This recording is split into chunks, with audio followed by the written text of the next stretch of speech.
he feel dizzy, but he also seemed to hear someone talking in his head. An adventure on the sea in another world.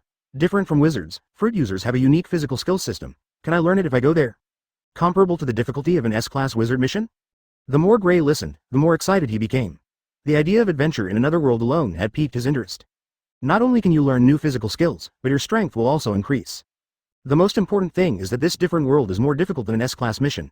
If he completes it, doesn't it mean that he will become an S-class wizard before Natsu? Gray, are you okay?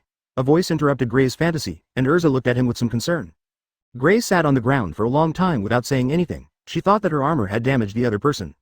However, Gray suddenly stood up, and a strange magic circle lit up under his feet. Urza, please tell the president that I'm going on an adventure to another world. Without any warning, the light of the magic circle disappeared in an instant.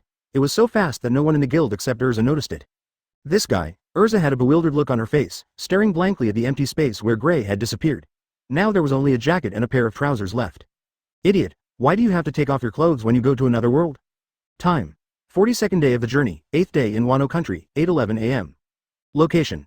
In the waters of Wano country, near the Great Falls, on the Wave Chaser. Characters. Shane, Kagura, Drake, Klee, Kanna, Liuqi, Ji Dabao, Victor, Sakura Fairy, Peach Blossom Fairy, and Carrot. There were 10 people and 1 chicken in total. Some sat on the deck chairs, some leaned against the edge of the boat, some sat on the ground, and some even sat in the captain's arms. In short, today is an extremely important day. After finishing their work at sea, all the crew members gathered in the open space on the central deck of the ship.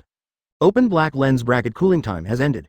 Close black lens bracket, host funds detected. 6.733 billion Baileys, summoning condition of 1 billion Baileys achieved. It is detected that the host has 3 valid summoning media. Do you want to select any summoning medium to start the summoning? Shane put his consciousness into the storage space, where, in addition to his weapon, the sword bathed in dragon blood, there were 3 summoning media: a sandbag, a men's shirt, and a hat. Shane had already thought about who to summon this time. As soon as the thought came to his mind, a deep blue men's jacket fell into his hands. After a reasonable analysis, Shane believed that there was a serious situation of more women than men on the ship. Among the 10 people and 1 chicken, there were only 4 men including Ji Dabao. Therefore, he was in urgent need of male crew members, so compared to hats and sandbags, Shane chose a men's jacket that was more likely to summon male characters. Start calling. Under the gaze of all the crew members, Shane shouted out loudly without any shame. The wind started to blow, the light shone, and a summoning array made up of magic words floated on the deck. With the sudden gust of wind, a space crack appeared in the center of the summoning array. Then, in the dazzling blue light of the summoning circle, a naked man wearing only shorts, with well-proportioned muscles and a black symbol branded on his chest muscles, slowly walked out. Naked man? Advertisement no clothes?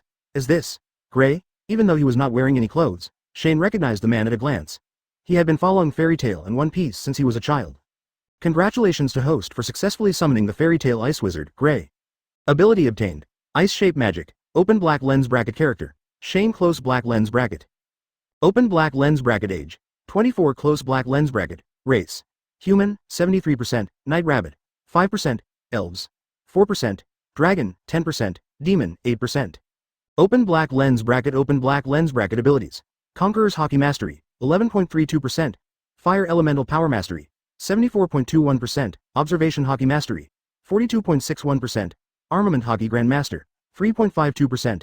Dragonization Grandmaster, 2.21%. Swordsmanship Mastery, 21.23%. Machinery Mastery, 4.11%. Resuscitation Mastery, 3.26%. Ice Shape Mastery, 3.35%. Open black lens bracket hosts remaining assets. 5.733 billion Bailey's close black lens bracket. Next character summoning time starts cooling down. 14 days, 23 hours, 59 minutes. Ice Shape Magic. Shane was delighted. After obtaining the Ice Shape Magic, his Dragon Transformation skill proficiency was upgraded from Mastery to Grandmaster, and his transformation forms increased to 3. One is a Fire-type red dragon, which uses the fire elemental power from Klee, spews out flaming breath, and has an extremely high resistance to flames. The other is an ice dragon, who uses the ice shape magic from Gray, and sprays icy breath that can freeze humans, causing a freezing effect similar to Aokiji. The two states can be superimposed, that is, the ice dragon state.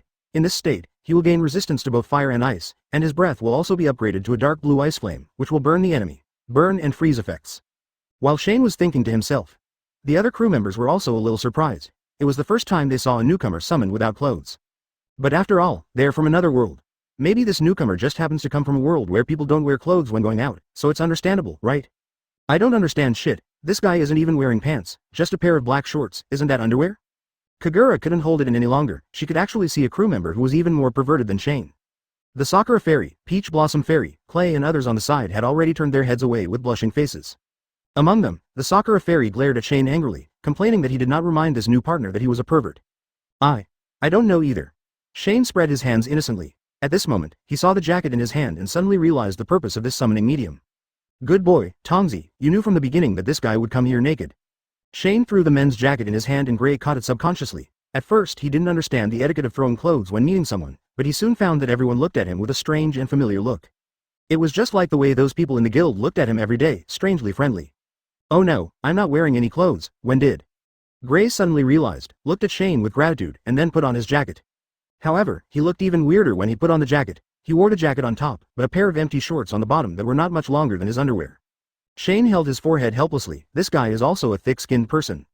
Aki, go get him a pair of your pants. He waved to Liuqi. In terms of body shape, Liuqi and Gray were more similar. Okay, boss. Liuqi made an okay gesture, then rushed back to the room like a gust of wind, and came back a few seconds later wearing a pair of black trousers. Where are your clothes and pants? While Gray was getting dressed, the crew members asked him questions out of curiosity. I don't know either. Was it swallowed by your summoning magic circle? Or is the summoning condition of this summoning circle to sacrifice the clothes I was wearing before? Gray put on his clothes very neatly and skillfully, which showed that he had been in similar situations countless times. But when Dabao and I traveled through time, we didn't encounter such a thing. Our clothes, scissors, and even our luggage were all intact. Liuqi was a little confused. Kelly also expressed her opinion, a little shyly. The clothes are not missing. Kelly was wearing clothes when she came. Me too. Kanna said after Klee spoke. S2. The Sakura Fairy brought the Peach Blossom Fairy to Shaw-en. As she spoke, she twisted Shaw-en's waist, as if to express her previous resentment. Hiss. Shane, who was suddenly attacked, took a breath of cold air. The female monster's hand was quite strong. After sleeping in the same bed with each other for a few days, the two sisters, especially Sakura Fairy, showed less and less respect for him than when he first came. Sometimes I would lose my temper with him, sometimes I would glare at him, and sometimes I would pinch him secretly like I am doing now. I thought the elder sister was more mature, but it turns out she is even more. Advertisement. Shane, who was pinched, rubbed the flesh on his waist and muttered softly, but the banshee with excellent hearing heard it again, and the other side of his waist also could not escape the fate of being pinched. Maybe I left in too much of a hurry and forgot to bring my clothes with me. The people on the other side also didn't come to a conclusion. Gray waved his hand casually. He didn't really care where his clothes went. But after this incident, the crew members have labeled him as weird, perverted, and naked man. After spending many days together, everyone naturally understood that this guy simply liked to take off his clothes. Hey, Mr. Naked Man, before you join us, you haven't told me your identity and name yet? The captain of the ship and his assistant Sakura Yao did not say anything, so the task of integrating the newcomer into their ship fell on Drake. In fact, according to normal procedures, he would now conduct a strict interrogation of the newcomers, asking about their backgrounds, past experiences, and interpersonal relationships before incorporating them into the group. But Drake knew that the companions Shane summoned with his ability were a little strange. Their identities and origins were unknown, and there was no such person in the world before. So even if he asked, he would not get any useful information. Just like now. My name is Grey Fullpasta.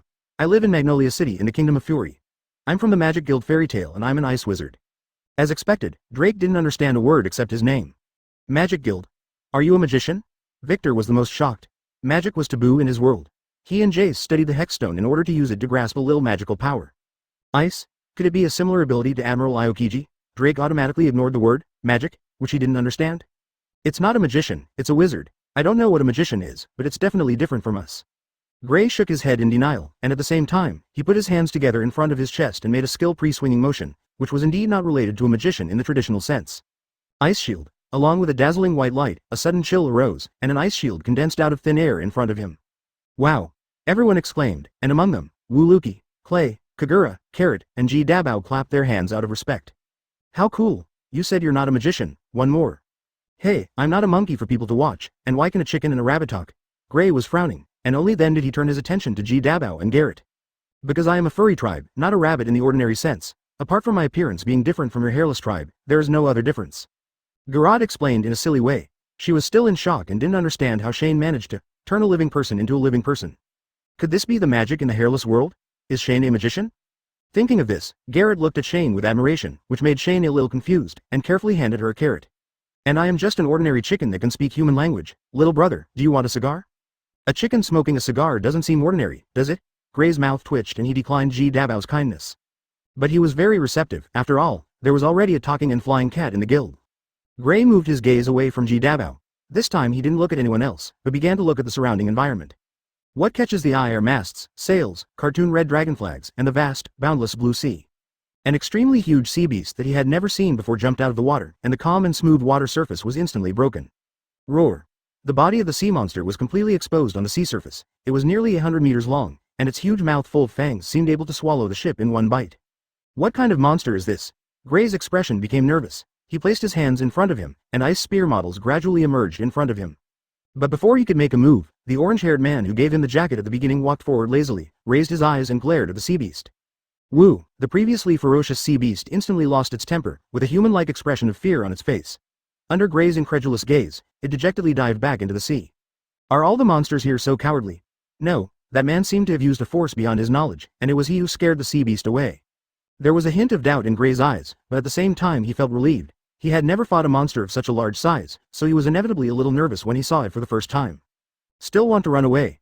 Drake, Kagura, leave it here. We have another big meal to eat today. Shane used his observation hockey to observe the movement of sea beasts in the seawater and pointed out a direction for Drake and Kagura. Chapter 187 Direct to Raftel. 4K. Swish. Drake pulled out the black cutter slung across his waist, and with a roar, a black axe blade rushed into the sea. The seawater exploded, blood dyed the sea surface red, and the roar of sea beasts could be heard faintly. Don't run away with the food. Kagura actually jumped into the water and fought with the sea beast that was hit by Drake in the sea. The waves were surging, which was terrifying to watch. After a while, the Poseidon with dilated pupils floated on the water. Kagura emerged from the water, her whole body wet. Kanna and Klee had already prepared dry towels, and the two little lollies surrounded her and wiped her hair. So strong. Gray's eyes widened, revealing an expression of great surprise. Before he could even make a move, a monster of this size was solved? These people were very strong, and neither Drake nor Kagura used the magic he was familiar with, but only relied on physical skills. Hey, Gray, don't be stunned, help freeze the prey. Shane patted Gray on the shoulder to bring him back to his daze. This sea beast was extremely large, with a total length of over 100 meters. Their boat, which is over 60 meters long, certainly could not hold all the food, so they could only keep the meat of the sea beast, and the rest of its body would have to benefit other fish in the sea. An hour later, as the barbecue grill, iron pots, cooking pots, etc. were brought to the deck, a sudden banquet began. It seemed as if this sea beast was there to welcome Gray's arrival, and it gave everyone a delicious barbecue dinner. Burp. I've never eaten so much in my life. It was almost noon, and the warm sunshine was shining through the sky. Gray lay naked on the deck, stroking his bulging belly. Gray, why are your clothes missing again? Only a few hours had passed since the summons, but Shane had already asked this question no less than 3 times. Gray must have some kind of exhibitionism. Hey, when did you disappear? And every time he was pointed out, he looked panicked, as if he himself had no idea how his clothes disappeared. Oh, Shane sighed and was no longer prepared to correct his bad habit. It's good that you are happy, but I have only one request. You can take off your clothes, but you must not take off your pants. This is the requirement of the Sakura fairy and the Peach Blossom fairy. They come from a feudal society, and the strange hobby of naked bodies is still too advanced for them. I'll definitely hold back next time. Gray was a little embarrassed. His partners in the guild were already used to his bad habits, but the new partners on this ship were obviously different. At this time, a thin young man with a slightly pale face ran out of the cabin. His steps were hurried, as if he had something urgent to do. Gray, who was very outgoing, had already recognized everyone on the ship and knew that the young man's name was Victor and that he was the ship's shipbuilder. What's the hurry, Victor? Seeing that he was coming towards him, Shane sat up from the deck and looked at him with puzzled eyes. Victor breathed a sigh of relief, his tone somewhat happy. Mr. Shane, with the help of Mr. Drake and Mr. Liuqi, we have successfully installed the sea stone on the bottom of the ship. Oh, so fast. Shane stood up happily when he heard that. 2 days ago, after Victor obtained a batch of sea stone in Wano country, Shane proposed to install the sea stone on the bottom of the ship in imitation of the marine ship. As we all know, on this great route that runs through the Red Earth continent and circles the world, both sides are composed of doldrums inhabited by countless Poseidons. Outside the calm belt are the 4 seas that cover the world, the East, West, South, and North Seas. Advertisement. So theoretically speaking, a ship sailing on the Grand Line can cross the doldrums, exit the Grand Line, and enter the 4 seas region. However, there are 2 difficulties. One reason is that there are a large number of Poseidons living in the calm belt. The number of Poseidons is so large and their sizes are so exaggerated that it is hard to imagine. If an ordinary pirate ship enters, it will be a dead end. The second reason is that there is no wind in the sea area in the doldrums, which means that ordinary sailboats can hardly move here. So currently only Marine has the technology to safely cross the doldrums. The bottoms of their ships are inlaid with sea stone that the Poseidons mistake for seawater. The Poseidons in the doldrums will not attack them, and they also have a way to allow their sailboats to sail in the doldrums. Now, Sean's ship has also been successfully equipped with sea stone, so the Poseidons will no longer attack them, and with the Hextech power system, his ship can sail without wind. From now on, we can enter and exit the Grand Line at will, Shane said with emotion, and then hurried back to the bedroom to get a nautical chart. This nautical chart comes from the Whitebeard Pirates. It is said that it was drawn by the navigator of their pirate group himself. It records the discoveries of the Whitebeard Pirates over the years and is even more accurate than the maps of the Marine government. The one in his hand was naturally given to him by Ace and the others. Shane spread out the nautical chart on the deck and pointed to the island marked with the 3 words, Wano country. Gray and Victor looked in the direction of his finger. The former was simply curious about the world, while the latter was expecting Shane to determine the direction. We have just left Wano country and are now in the middle of the territories of Bigmom, the Whitebeard Pirates, and Red Hair. If nothing goes wrong, if we continue sailing, we will first reach the 10,000 countries ruled by Bigmom. That's terrible.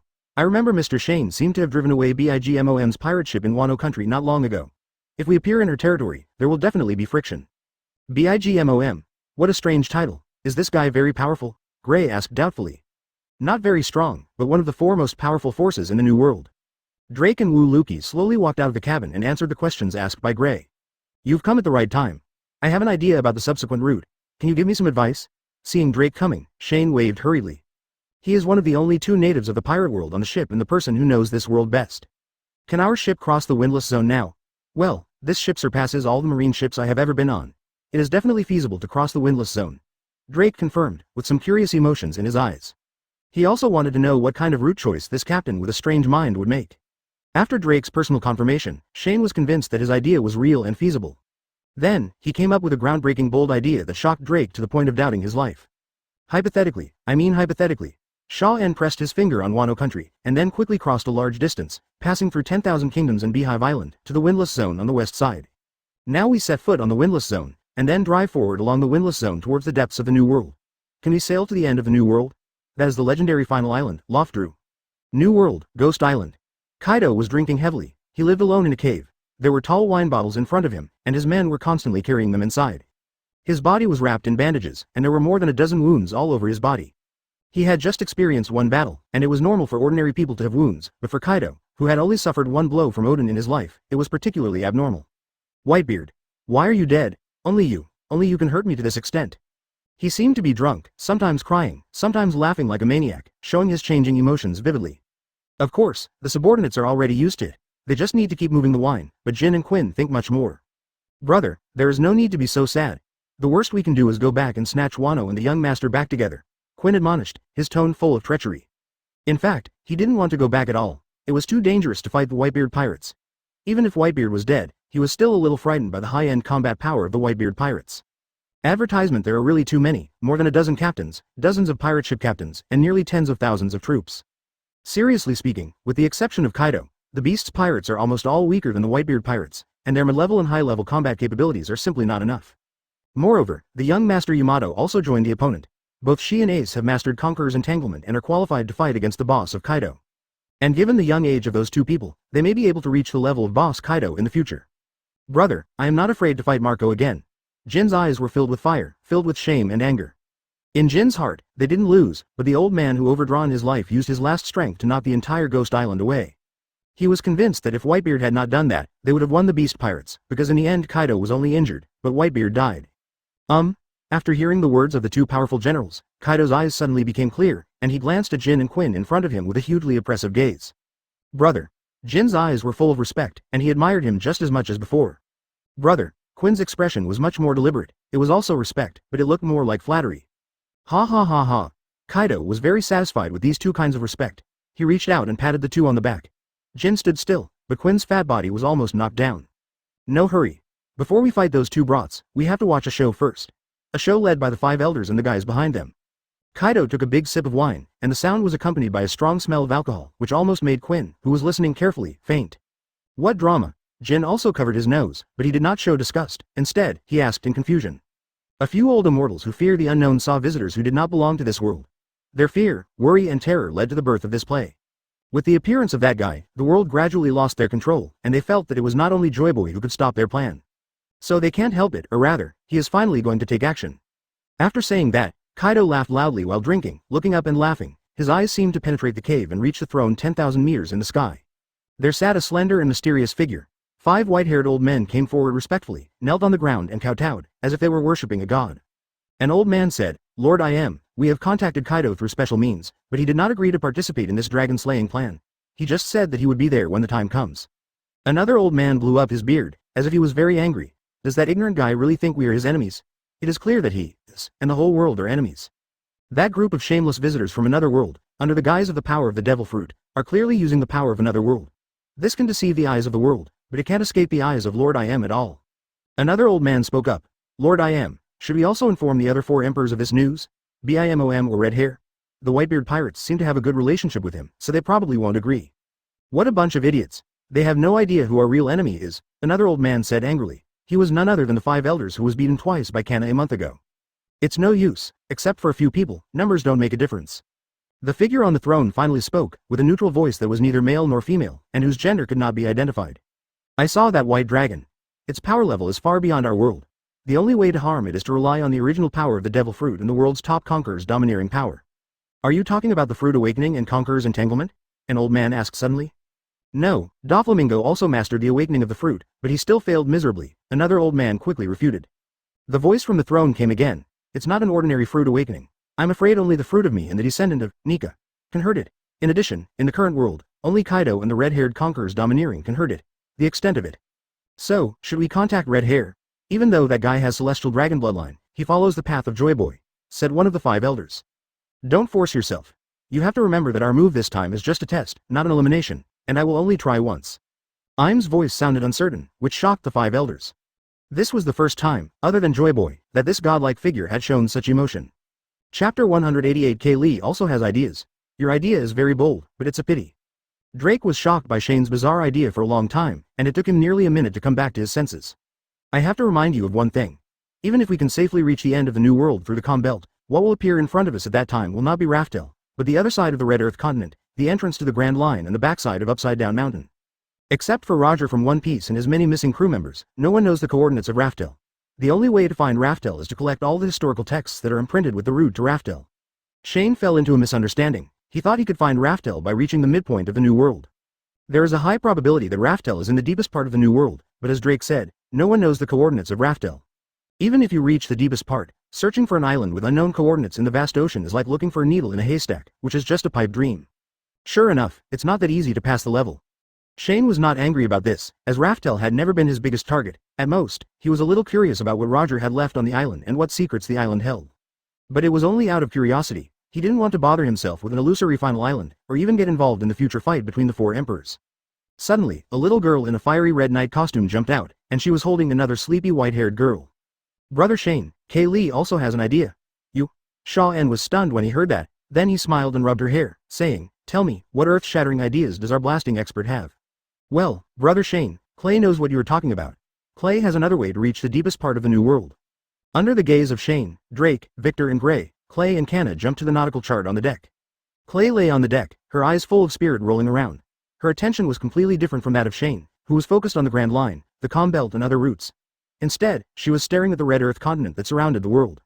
Advertisement. According to what Klee knows, just like the Grand Line, the red Earth continent also circles the world, so why don't we go directly through the red Earth continent to the end of the new world? Kanna once took us to the top of the red Earth continent, which is Marihoa, where the celestial dragons live. Klee has observed that it is all land and spacious enough for us to walk on it. After saying that, Kelly raised her head proudly in front of Shane, and her cute little expression seemed to be waiting for Shane's praise. This. Drake stretched out his fingers and trembled slightly, the corners of his mouth kept shaking. The shock he received today was really too great. There were two guys on the boat, one wanted to cross the doldrums, which was so dangerous that even Marine didn't dare to stay there for long.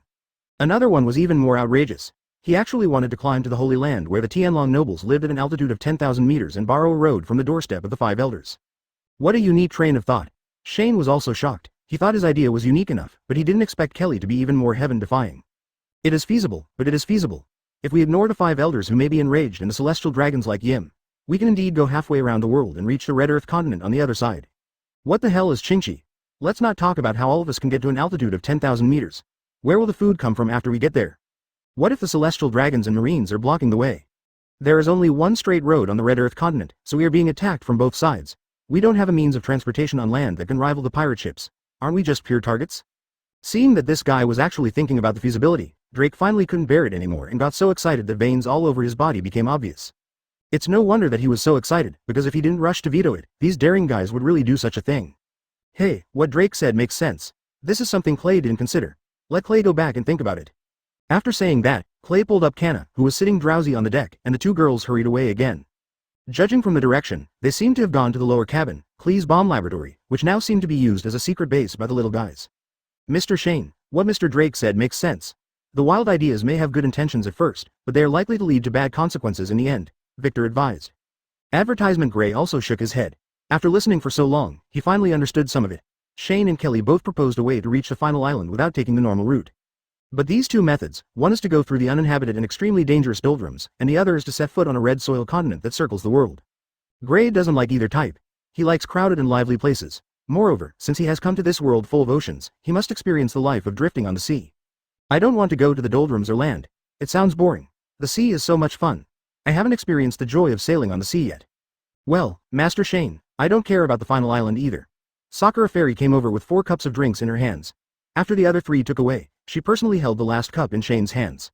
After she saw Shaw En take a sip of the drink, she stared at his profile and said softly, I just want to accompany Lord Shane, my sister, and all my friends on a cruise to see the local customs and practices of different places. Safety comes first.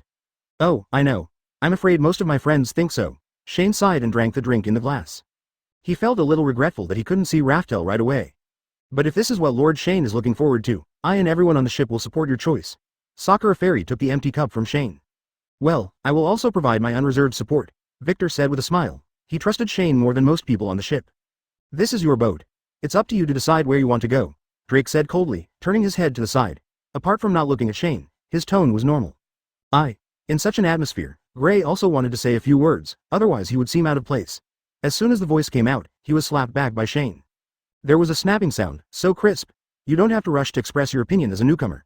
Even if you want to talk, put on your clothes first. Shane was somewhat speechless, but there was some joy in his eyes. Because after Gray took off his clothes again without realizing it, the Sakura Fairy was so scared that she crawled into Shane's arms. Chapter 189 New Shichibukai. Anyway, I never said that Raftel was my ultimate goal. We should eat and have fun. Just like Sakura said, safety comes first. So your next island choice is, according to the direction we are sailing, it is most likely the Big Mom Pirates Wan Guo. Even though we have just offended them, we will never mind. Let's just head there. Marine Headquarters, New World, New Marineford.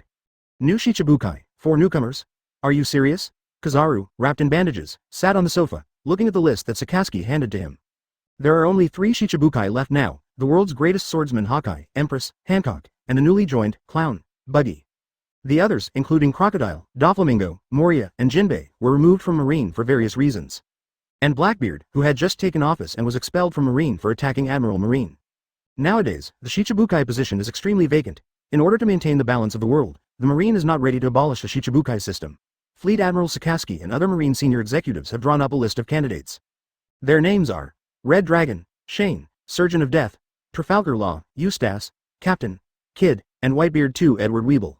Among them, Shane's 2 billion bounty is the highest bounty, Law's bounty is 500 million, Kid's is 400 million, and Whitebeard II's is 480 million. Huang Yuan looked at them for a long time, shook his head and said, among these people, except Shaw N, it is hard to say whether the others are qualified.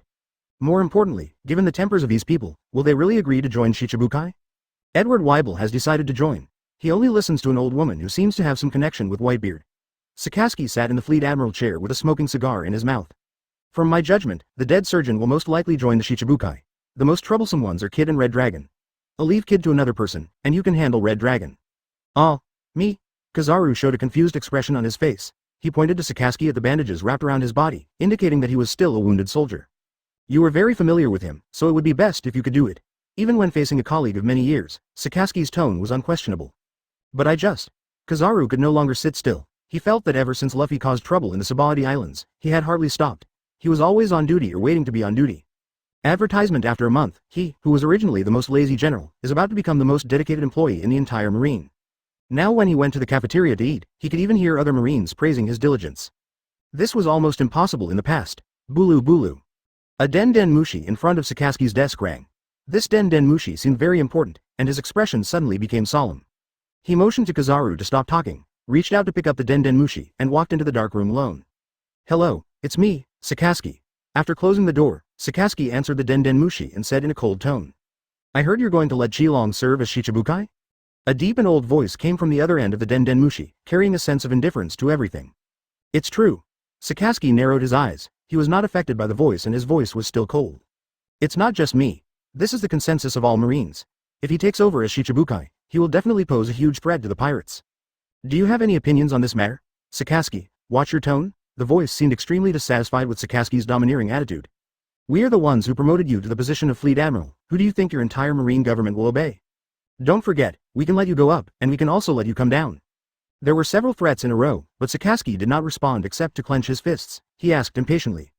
You don't have to talk about these things all the time. My time is precious. I don't have as much free time as you do. If you have something to say, just say it quickly. Sakura's voice was extremely firm. He was a smart man and knew that none of the 5 old guys were available at the moment and it was impossible for them to remove him from his position as Marine Fleet Admiral. Moreover, given his personality, he couldn't adopt a gentle and obedient attitude. You, Sakura. Advertisement, forget it, Satan. Sakura has just this kind of temper. If you keep arguing with him, it will never end. A noisy discussion could be heard from the Den Den Mushi, as if one person was comforting another. Sakura showed a disdainful expression when he heard this, and cursed those useless old guys inwardly. After a long time, the discussion was finally completed and a new voice was used to communicate with Sakura. Sakura, we have no objection to your appointment of Qilong as the new Shichibukai, but we have a request that he return to the Sabaody Islands to take over. Just say that the Sabaody Islands are given to him as the Shichibukai territory. Sabaody Islands. Sakura's eyes narrowed when he heard this. The Sabaody Archipelago is the closest island to the Holy Land of Marihoa. They actually want to give this land right next to their bed to a pirate? If these 5 old guys are not crazy, then they must have some ulterior motive. What, exactly do you want to do? Sakura asked in a deep voice. Of course. Kill him, New World, close to the seas of all nations. Shichibukai. Me? Is this true? Inside the cabin, Shane, who was having lunch, raised his head. This is the news from Admiral Kizaru. He asked me to test your attitude first. Drake nodded. He had not concealed the fact that he had contact information with Kizaru since Shane gave him the black cutter last time.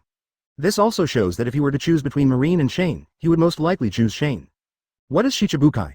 Kagura asked while eating. Gray, who had just arrived, and Kanna, who was a little curious, had the same doubts as her. Shichibukai are pirates recognized by the world government. Each member possesses catastrophic destructive power and enormous combat power that rivals a country. Klee explained. The Doflamingo we defeated earlier, he was a Shichibukai. He sounds like a very strong guy. Wait, Shane can receive an invitation from the world government. Doesn't this mean that his strength has reached this level? Gray was more and more shocked as he thought about it. He stared at Shane with his eyes. Revealed a lot of fighting spirit. Chapter 190 Gray's Day of Suffering, 4K. Gray looked at Shane with some excitement. Shaw N, fight with me, let me experience your true strength. Ah, so sudden. Shaw N was slightly stunned, and suddenly remembered that everyone in their guild seemed to be a battle maniac. Don't look for me yet. Wait until you have learned armament hockey and observation hockey and can defeat the other crew members on the ship, then come look for me. Gray is definitely not his opponent at the moment, and Shane knows very well that if he defeats this guy, he will definitely be entangled with him and will probably fight him every day. Okay, I will defeat them all and then challenge you in the end. Gray nodded in agreement. He took it for granted that Shane, as the captain, was the strongest person on the ship. This kind of thinking also caused him to suffer many setbacks in the future, especially when facing Kanna and Kagura. Let's get back to business. Do you want to accept Marine's invitation to go to the Sabaody Archipelago to discuss the Shichibukai position? Drake slapped the table and corrected the topic that was almost led astray by Gray. Shane fell into deep thought. After thinking for a while, he turned his head slightly and looked outside the cabin door past his companions. In the early morning mist, there are outlines of islands. BIGMOM's sphere of influence, all nations. According to the current normal sailing speed, they will be able to reach the shore in less than an hour or two. The voyage to the New World was full of dangers. Although it was not that dangerous for them, they still had to stay vigilant at all times and it took a lot of effort. In addition, the ship was occasionally hit by natural disasters such as whirlpools, storms, and waves, so no one, including Shane, had a good rest. The companions had been sailing on the sea for several days, and even if they didn't say it, Shane knew they wanted to go ashore and rest. But Shane was quite interested in the Shichibukai Council. After all, it was located in the Sabaody Islands. He met many acquaintances on the way back and could also meet Shirahoshi, Rayleigh, Shaki and others. The name Shichibukai is actually very suitable for me. With it, I can avoid interference from marines and pirates to a certain extent. After a brief thought in his mind, Shane came up with an idea. Drake, did that old guy Kizaru tell you when the Shichibukai appointment meeting is and when I should be there? Drake Kaido. After a month, of the 4 invited people, Whitebeard 2 and Trafalgar Law have already agreed. Now only you and Kid are left. Oh, did Luo agree? Shane exclaimed, feeling that this world was somewhat similar to the timeline of the original book. In the original work, Law also served as Shichibukai for a period of time, but was eventually removed from his position as Shichibukai by Marine because of the Dressrosa incident. But in this world, Law showed his strength in the Dressrosa incident and was invited by Marine's Shichibukai. A month? That's plenty of time. Let's take a few days off to replenish supplies in Wanguo before returning to the Sabaody Archipelago. Shane made the decision, 1 hour before docking. After everyone finished breakfast, they had nothing to do, so in order to compete with Shane, who he thought was the strongest person on the ship, as soon as possible, Gray launched his level-by-level challenge plan. His first opponent was Garrett, from the Fur Tribe, 14 years old this year, a member of the Musketeers, and favored by both Cat Viper and Inuarashi to be the next king of the furry principality of Zou. Her weapon is a pair of rabbit claws. She is a dual color holder of armament hockey and observation hockey. Her physical skills are at the top level in the ocean, and she masters the electric current attack unique to the minx. Gray knew none of the above information. He only knew that his opponent was a cute little white rabbit who liked to chew carrots and peek at other people's conversations. Come on, Garrett, I won't hurt you. On the deck, Gray and Garrod stood opposite each other, about 5 meters between them. Gray was ready to fight, full of confidence. Facing a weakling and his companion, Gray maintained a certain gentlemanly demeanor and let Garrett take the first shot. Well, I'm on it. Garrett nodded politely, and then his cute expression suddenly turned fierce. His claws stretched out from his fluffy paws, and instantly wrapped with strands of electric arcs. Thunder exploded, and a white shadow passed by, making a compact and hoarse explosion in the air. Then came Gray's scream. Before he could react, he was hit on half of his face by a furry rabbit paw. The powerful impact caused him to fly backwards, breaking through the railing on the side of the boat and falling into the water with a splash. Carrot's cute rabbit face looked a little confused. She rubbed her head. She didn't expect that it would be so easy to knock Gray away. Advertisement, is he okay? Did he fall into the sea? Drake raised his eyebrows and looked at the sea with some worry, but then looked at Shane who seemed to be trying to hold back his laughter. This guy is so calm, he should be fine. It's okay. You should know that he is not a person with special abilities, so nothing will happen if he falls into the water. Shaw-en smiled and shook his head. Sure enough, as soon as he finished speaking, there was a crackling sound of ice, and the temperature suddenly dropped. Gray emerged from the sea. He was standing on the sea, and the seawater under his feet had turned into ice. After he fell into the water, he froze the seawater into an ice layer. Looking around, there was about 10 meters of ice surface. Similar to Aokiji's ability. Drake's eyes lit up. He used to be a marine and knew very well the ability of former Marine Admiral Aokiji. He could freeze the seawater just like Gray. However, compared to Aokiji, Gray's freezing range seems to be smaller, and the temperature does not seem to be as low as Aokiji's ability. But he just witnessed Gray falling into the sea with his own eyes, which proved that he was not a person with special abilities as Shane said. What a fast speed. I underestimated you just now, Garrett. This time I will use all my strength. Gray's physical fitness is also particularly strong. After being hit by Carrot's armed color-domineering attack, there was only a red mark on his face. Ice Lancer. Gray put his hands together in front of his chest, and accompanied by a dazzling light, ice spears condensed into shape and flew out in unison in the direction of Garrett. Swish, swish, swish. The ice spears were like afterimages in the air, with the tips of the spears emitting a cold edge, heading straight towards where Garrett was standing. A flash of red light flashed across Carrot's eyes, and her observation hockey was activated. Her body became extremely agile. Not only did she easily dodge the ice spear, she also jumped directly into the sea and attacked Gray in a biting posture. Clang. The rabbit's claws hit an ice shield, and there was a sound of metal clashing. What a strong force. Gray was horrified. He didn't realize he was knocked away by Carrot before, and thought it was because he was careless and not prepared. But now that they were fighting in an open and fair manner, he finally realized the power of this young rabbit girl. This is not a harmless little white rabbit, it is clearly a ferocious beast. This strength and speed are several times stronger than his. Snap. With a snort from the girl rabbit, her sharp claws penetrated the ice shield, and the half-human-sized ice shield suddenly cracked from the center. The minks are a natural fighting race. Carrot, who usually looks well-behaved and sensible, seems to lose his emotions after entering the combat state and turns into a fighting machine. Garrett uses both fists and feet, and is incredibly fast and extremely flexible. Gray could only see afterimages and flashes in front of him. He was completely unable to capture the opponent's movements with his naked eyes. He could only rely on his instinctive reactions to engage in hand-to-hand combat with Garrett. Gray's body is also very strong, and the mages are not the kind of fragile people who rely only on magic. On the contrary, they are actually warriors who are best at close combat. The fight between the man and the rabbit was extremely fierce. Carrot relied on her domineering aura and the talents of the fur tribe, while Gray used ice-shaping magic combined with his past physical skills. Finally, after fighting for dozens of moves, Gray broke the ice with one move, causing Carrot to fall into the sea. He then froze the sea again to trap Carrot, leaving only a rabbit head exposed above the sea. I won. Gray gasped heavily. His whole body was red and swollen, all from the scratches he had just received from Garrett. The ice cone in his hand stopped 10 centimeters away from Garrett's forehead. Garrett versus Gray, the winner is decided, Gray wins. Oh my, if we were on land, I wouldn't lose. Your ability is too shameless. Carrot gritted his teeth, his face turning red with anger. But her words were also a disguised admission that she had already lost, so after hearing her voice, Gray lifted the magic and allowed Carrot to escape from the ice. The man and the rabbit jumped back to the Zubo. Garrett wants to seek comfort from someone, while Gray wants to challenge the next crew member. On the Zubo, some were happy and some were sad. Aw, damn it, it was that guy Gray who won.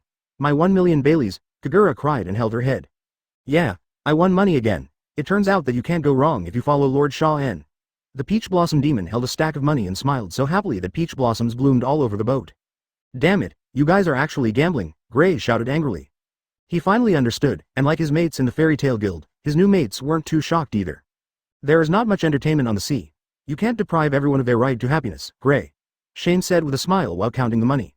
Advertisement. Almost everyone on the ship, except Victor who was controlling the wave chaser, participated in this lively event. Gray didn't really care. He just complained a few words and took the opportunity to ask for a share of the money from the crew members who bet on him to win, thus earning his first pot of gold in this world. Then, looking at the island getting closer and closer, Gray anxiously looked for his second opponent. You still want to fight? Shane was a little helpless. This guy was really a fighting maniac. He shook his head. But, fighting on the ice you created gives you too much of an advantage, and it's not fair to the other crew members. It's okay, Shaw-chan. Let me teach him a lesson. Kagura suddenly walked out angrily, with a flame as if behind her. Shaw-en was a little surprised. When did this girl become so active? Normally, she was too lazy to move, let alone practice fighting skills. I want this guy to apologize for the money I lost. These words almost came out from between his teeth, and you can imagine his anger. It turned out that he was too anxious to lose. Shane found it funny, but he couldn't help but look at Gray, who was in high spirits after defeating someone. This guy is going to suffer. Come on, let's fight on the boat. I won't be hit this time. Before he could finish the rest of the words, he saw a flash of red afterimage, and in Gray's suddenly widened pupils, a rather small parasol hit his forehead. Gray flew backwards again, this time even faster than before, like a meteor, flying towards the sky dozens of meters away. Drake, Liuqi and others swallowed their saliva in fear. The speed and strength of this monster were still scary even though they had seen it many times. Hey, there's no need for you to use Riang. Shane was also sweating profusely, fearing that his new crew member would be beaten to death. He hurriedly woke up Kanna beside him. Kanna, look where Gray was hit. Kanna opened her eyes a little dazedly. After rubbing her eyes emitted a blue fluorescence, and her dragon eyes looked hundreds of meters away. After searching for a while, Kanna said in a cute and sleepy voice. He landed on an island with many creatures on it, and he was caught by a talking tree. A talking tree? Shane understood immediately that this was the ability of the Four Emperors fruit, which gave souls to dead things. Gray was thrown to the Four Emperors Island by Kagura's umbrella. Notify Drake to speed up the landing, otherwise Gray might get into trouble after encountering Big Mom's crew. In the Wan Guo territory, there is a small island very close to the central area. The one who rules this island is the fifth son of Four Emperors Big Mom, with a bounty of 300 million berries and the ability of the heat fruit, Charlotte Owen. Charlotte Owen was currently practicing in the forest. A few days ago, he followed the BIGMOM pirates to Wano country and personally experienced the defeat. From then on, he made up his mind to practice hard and one day he would defeat the Red Dragon who insulted their BIGMOM pirates. A little lesson. Suddenly, accompanied by a sound of breaking through the air, a figure fell from the sky and landed on a big tree where Charlotte Owen was practicing. Lord Owen, a stranger has fallen on my body. This big tree, like the surrounding trees, has human-like facial features on its main trunk. Its voice sounded extremely panicked. Don't panic, let me take a look. Owen walked closer, looked at the top of the tree, and found that it was indeed a face he had never seen before. Could it be a pirate who broke into Guo without permission? His mother Charlotte Linlin is still in a state of amnesia. The Four Emperors BIGMOM pirate group is leaderless and can only rely on Katakuri's power to barely avoid causing chaos in the country. But without the appearance of BIGMOM himself, the power of Guo has weakened. In the past few days, many pirates have secretly broken into Guo's territory and have plotted to take over their territory. So Owen subconsciously thought that the man in front of him was also this kind of person. You damn thief, I'll let you experience the consequences of your greed. Owen was furious, and as his anger soared, heat rose from his body, and the temperature around him rose by dozens of degrees in an instant. Run! Lord Owen is mad. The big trees, flowers, and even some weeds screamed in panic and ran away. This naturally included the tree where Gray was lying. It first shook its trunk, causing Gray to fall to the ground, and then used its branches to lift up the roots like a skirt, and quickly fled along with the large group. Chapter 191. The World Chapter begins. 4K. When Gray stood up from the ground in an unconscious state, he suddenly felt the temperature rise sharply, and a hot stream like magma was rushing towards him.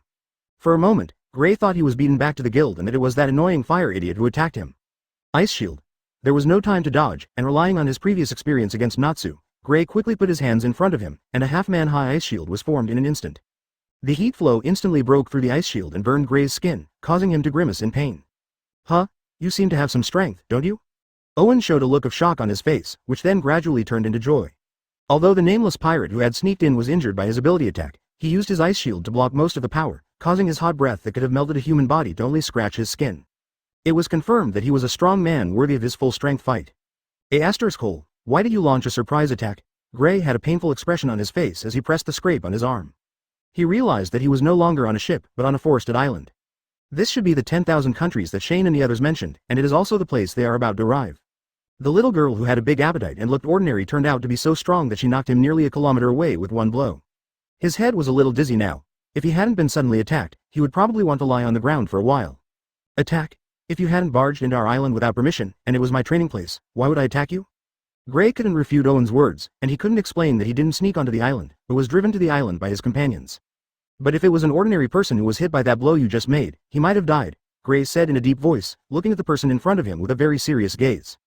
The tall and sturdy figure looked like a small hill, with his hands covered with a circle of red light, and the scorching temperature burned the air, making a crackling sound. The ability Shane mentioned seems to be related to temperature. You are not an ordinary person.